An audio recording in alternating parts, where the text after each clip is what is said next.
perfect. And another film currently making its way around Scottish cinemas is Island of Hungry Ghosts. And Jim here sat down with the director, Gabrielle Brady, recently when she delivered a masterclass at the Scottish Documentary Institute.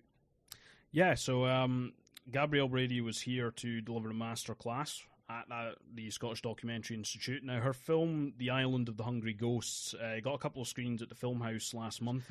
And basically, it's a documentary about a immigration detention centre on Christmas Island. It's an Australian one. It's obviously very far from Australia.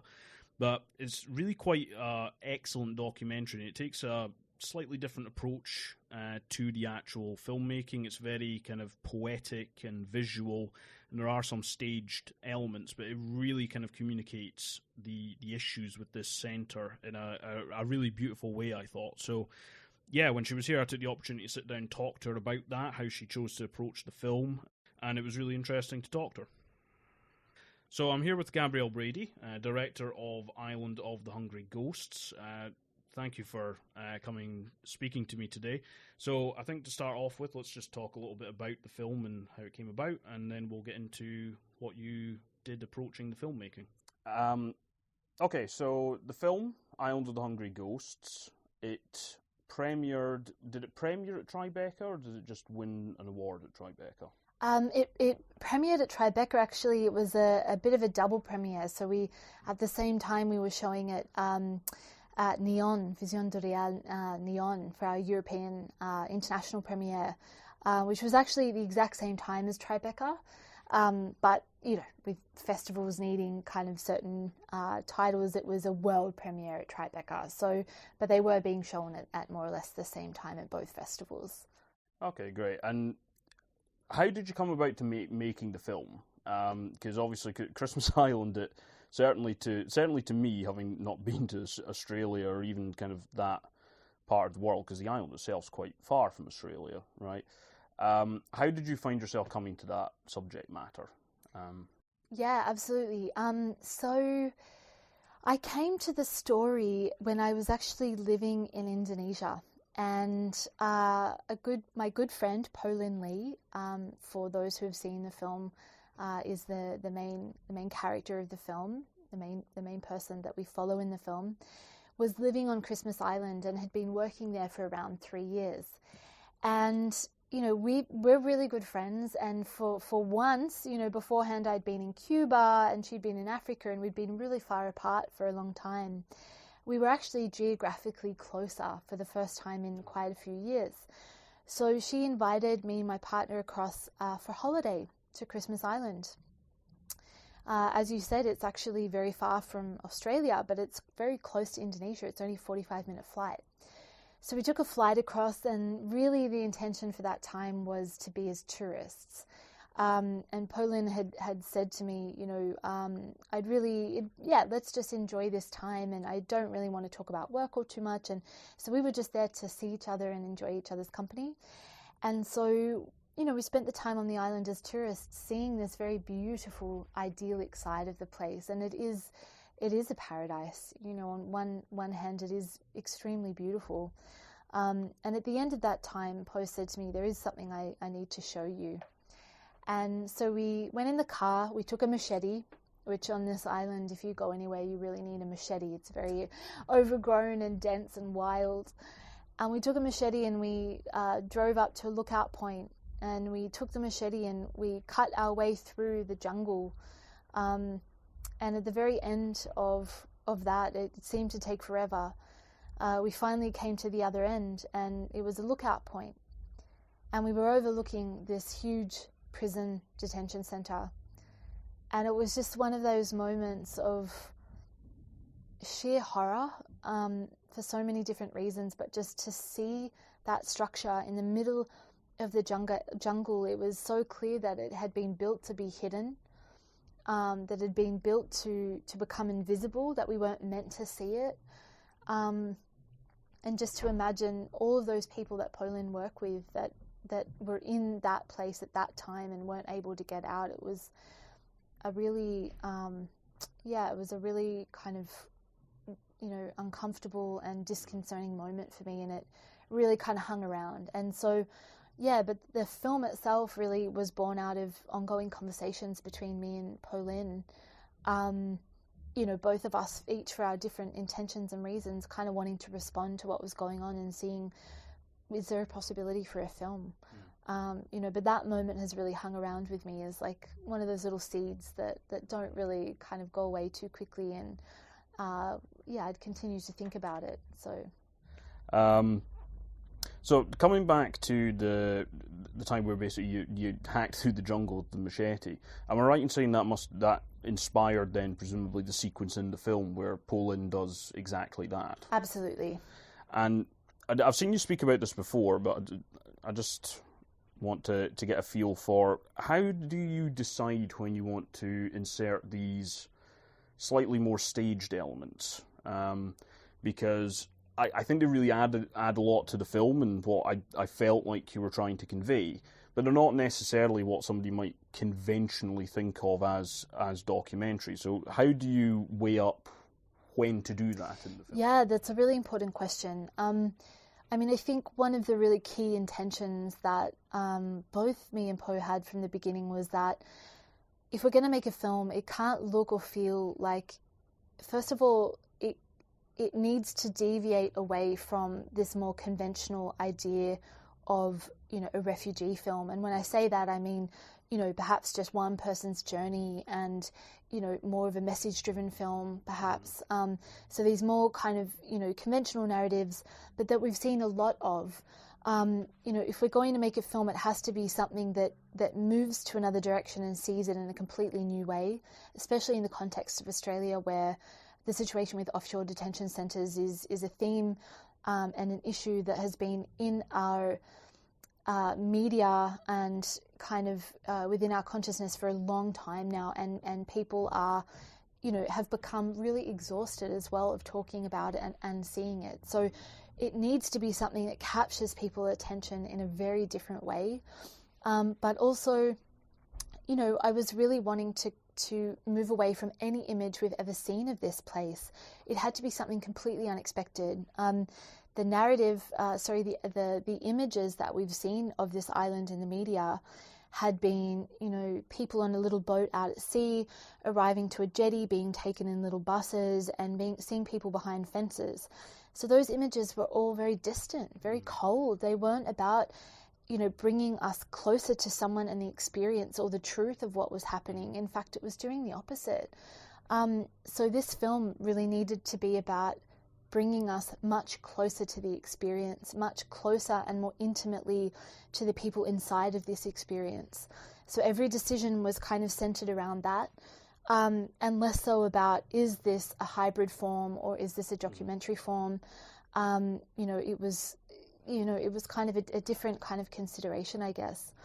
But in saying that, I think a lot of the more, very kind of less traditional documentary scenes were also very much born out of the context of the time and responding to the context of the situation. So the context of what was happening in terms of the ethics and people's safety were talking to how I would go about the form of the film. So, for example, with the therapy scenes that we see in the film, at the beginning, I was going into the actual therapy space and spending time and meeting people and conducting interviews. But that became apparent really quickly that, okay, how are we going to maintain contact with people? And if we can't maintain contact with people, is this real permission? We don't know where, like we see in the film, people just disappear. How will we maintain contact with people to know that we have a real sense of permission? So that brought up this idea of permission and in terms of like our ethical engagement with people, this didn't settle well for Pauline or I. It wasn't something that we could go on with. We didn't have a real sense of permission. And also it was incredibly risky to be filming within those, within those rooms where there were guards waiting outside, and there was the risk of, people going back into the detention centre, their emails were being monitored. So, we were kind of considered about how we would do it, and I was really curious to film the therapy scenes for a lot of different reasons. One being that it's a space where it's spontaneous for everyone. You know, in a kind of in the space of therapy, as opposed to a director interview, I don't know what's going to happen, and I have absolutely no control over it. Pauline, you know, the facilitator in that space, has no idea what will happen. The person who is in their therapy session also has no idea what will happen. So it's a very spontaneous space. And I thought that could be a really interesting, you know, cinematic space for us to explore. And I think something Pauline mentions is that it also helped us to move away from this idea of people sitting down to tell their one dominative narrative, which when you're seeking asylum, that's what you're asked to do. You're asked to tell why you're coming, what happened to you, what happened back home. You're forced to tell that one, usually, you know, the worst story of your life, that one narrative. And that was something for Pauline and also for me that we wanted to move away from. We weren't wanting to replicate what the system was already putting in place for these people. So the therapy, you know, entering that space was born out of those ideas. But how would we do it? How would we do it when we couldn't maintain contact with people while they were still on the island? So we made the decision that, you know, or I had the idea that we could experiment with building the therapy space on the mainland in Australia, and that when Pauline's clients had left the island and were now on mainland Australia, you know, within a very short time frame, that we would then film the therapy sessions then. And I say it was an experiment because I really didn't know it would work. And this was because of the way it was filmed. You know, it was very much therapy number one, filming number two. So I was not talking to people and offering any direction or saying if we could just speak about this or this. No, this was somebody arriving, entering into that space, and whatever it was that came up in that session with Pauline was what it was. And you were purely observational. And we were purely observational in that space. There was no interaction. There was no kind of there was no pre-planning around that. We just had to be spontaneous to what came up. And what was surprising, of course, for me, I don't know for anyone else, but was that these situations from the detention centre were still so strong and so real and so present. And it was like we were still there in people's memories. And from that time, I was able to stay in touch with those people who have become really close friends, and they were able to be involved in the editing process and see their session and tell me, yes, this can work. Can you take this part out? I'm not comfortable. This name can't be used. So we were in conversation around that, and it wasn't just something that we took and, you know, kind of never were able to see that person again. So interesting to hear you speak about it, because the other question I had about the therapy sessions was, so you said it would be quite an interesting cinematic space, and I think one of the key things that came through for me in that is the focus on the sandbox with the children's toys and reenacting moments in their lives that they're talking about. When did you make the decision to put an emphasis on that? Because it works very well as a device, I find, but it's basically just the creative process about how you chose to focus on that. Yeah, I mean, I think even like with the idea of the, you know, these more non-traditional documentary approaches in the film, a lot of them were born out of, you know, what was happening at the time. And so, for example, with the sand play, you know, that was also inspiring to me in terms of other approaches in the film, you know, in terms of some of these more, you know, reenacted or staged feeling moments. So the sand, it wasn't that it was kind of my decision. It was that is the practice that Pauline does, as well as the spoken narrative therapy is the sand therapy. So that organically was already there as, you know, as Pauline's work. But apart from that, of course, I was so interested in it because it was a visual. It was instantly we were taken into a visual world with what she was doing with her clients, and so I was incredibly curious about that. And when we started talking about it, or when I started asking her how would it be possible for us to film those scenes, her first response was, well, I would need you to do a sand therapy first so you know what the experience is like, and then we can start to talk. And So I did a sand therapy session with her, and that was really, it was incredibly insightful. And I think, I guess I saw a way of being able to kind of be in someone's experience, again, without them having to try to find the words of what it is. We see it, and film is it's a visual form. It's not a podcast. It's not audio. We're looking for images as well as sound that take us into someone's inner landscape. And I think Poe does that through her work, and I was really curious for us to be able to observe that as well as a cinematic tool in the film. One thing I wanted to ask you about actually was, I knew there was a short film, but I must confess I only watched it a couple of days ago because I found out it was through The Guardian. I didn't realise that you made the two of them almost at the same time, basically.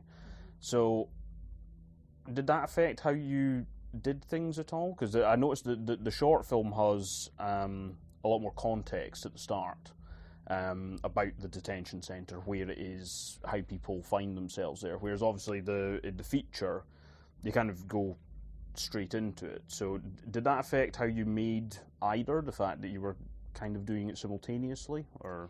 Well, I think, so the way we kind of came to do that was, we engaged with The Guardian at a point where I was already making the feature. And it was a way that we could support making the feature, but also it was an opportunity to make two very different films, which I think most directors would be really excited about. How do we make these two very different forms, or at least, somewhat different forms of the same story? So when I went to shoot on the island, I had it in mind. I'd already been speaking to The Guardian, and we had an approach to the film in mind. And so, as you see in the short film, we interact with Poland directly. She's speaking directly to the camera, so there's a direct relationship with her. And we're also given a lot more context in terms of text cards and of course the way it's structured. So I was able to keep it quite separately in that sense because, that was a very clear difference. The scenes we were filming with Poland speaking directly to the camera were always for the short film. So many of the other scenes were, most of the other scenes were for the feature. I guess where it got really difficult was in the edit. But the way we kind of managed this was that I engaged with an editor, Sally, in Australia, and we cut the short first. I guess the difficulty about this was trying to imagine what I would use for the feature and trying to create something that would be very different from the feature, not yet knowing what the shape of the feature was yet. So I was really having to kind of imagine what might not be used for the feature, or what, because I really wanted two very distinct different versions of the story, for a lot of different reasons. So one thing that really helped was having two totally different editors in two different lands. So we edited in Australia, me and Sally over about a month, and we only watched a very select amount of material.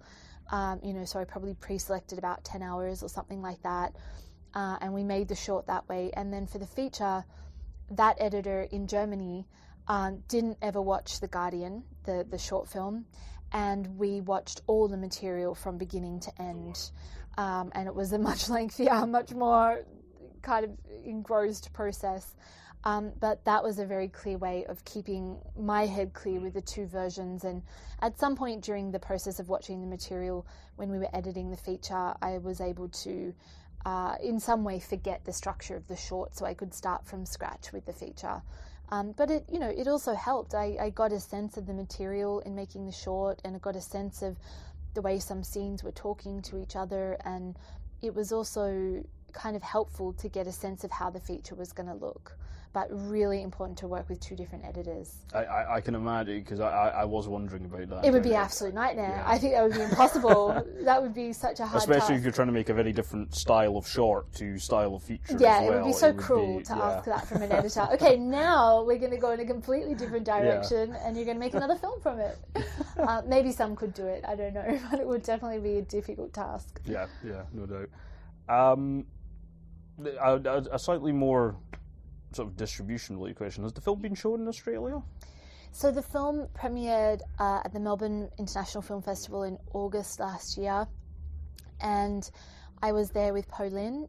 We both came across from Europe, and her boss Chris, who features in the film, was also there, and also many of her clients that feature in the film were also there for the screening.